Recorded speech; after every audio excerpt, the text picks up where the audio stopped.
শরৎ, এরা সব রইল, দেখো।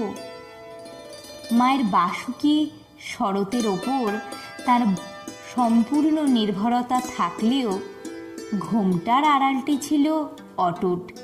তাই অভিমান করে শরৎ মহারাজ বলেছিলেন, বেটি আমাকে যেন মনে করে শ্বশুর। শেষে কিন্তু মা ছেলের এই আক্ষেপ মিটিয়ে দিয়েছিলেন। 20 বছর অসাধারণ সেবা করেছেন মায়ের সংসার সমেত মাকে। তবুও স্বামী শারদানন্দকে লীলা প্রসঙ্গের মতো শ্রীমায়ের জীবনী লিখতে অনুরোধ করলে তিনি নস্টালজিক হয়ে বলেন, এতকাল রইলাম কাছে, বেড়াইলাম পাছে পাছে, চিনিতে না পেরে এখন হার মেনেছি।